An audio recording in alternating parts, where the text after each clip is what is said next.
Did you know in Thor Ragnarok, later on when Thor meets Korg, there's a reference to the Things from the Fantastic Four. Korg introduces himself and he says, "Yeah, I'm actually a thing." Both Korg and the Thing from Fantastic Four are literally made of rocks. Did you know in Guardians of the Galaxy? Many actors have told stories during press tours of little trinkets and props they've stolen from set without being noticed. But Chris Pratt, who plays Peter Quill in Guardians of the Galaxy, took something that would be hard to go unnoticed.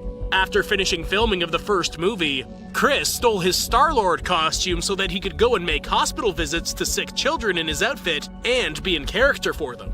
He also set up a screening of the movie for patients, staff, and families at the Children's Hospital in Los Angeles. But did you know in Man of Steel, in gearing up and preparing to take the mantle as the new Superman, Henry Cavill refused to take any steroids, despite it being common practice amongst actors jumping into those roles with such short time constraints. Cavill also requested there to be a minimal amount of digital touch-ups to his body, saying that he wanted to push his body to its natural limits, and taking shortcuts on it is not something that Superman would do.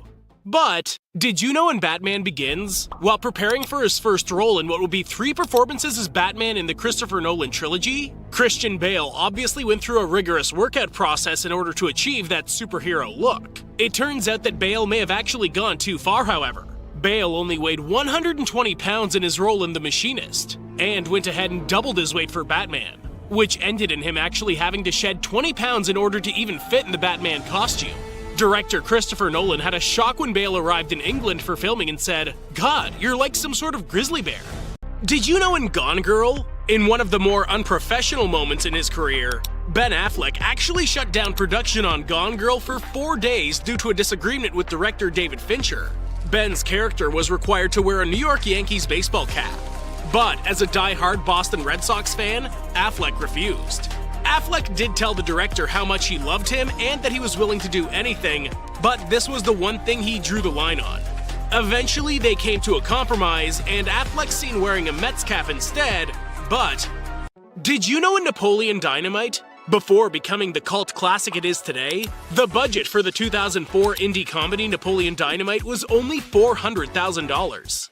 This meant that the main star of the film, Jon Heder, who played the titular character, was only initially paid $1,000 for his performance. Surprising given that he blessed us with one of the most iconic dance scenes in any film.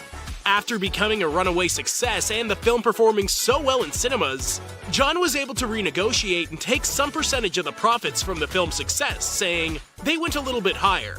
But did you know in Eternals, while shooting the movie, the cast and crew were evacuated from set due to a bomb scare while on the Canary Island of Fuerteventura? Stars such as Angelina Jolie and Richard Madden were among the cast members that were evacuated.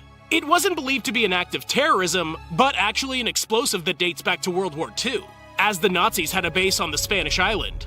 Luckily, despite the scare, nobody was hurt, and production continued shortly after the event. Did you know in Eternals, we see Dane Whitman, played by Kit Harington, open up a case that contains the Ebony Blade, whose origin show us was wielded by the Black Knight. However, before Dane can pick up the blade, a voice who remains faceless asks, "Are you sure you're ready for that, Mr. Whitman?" It's since been confirmed by Eternals director Chloe Zhao that it was the voice of Mahershala Ali, who's going to take over the mantle from Wesley Snipes and reintroduce Blade to the Marvel Cinematic Universe.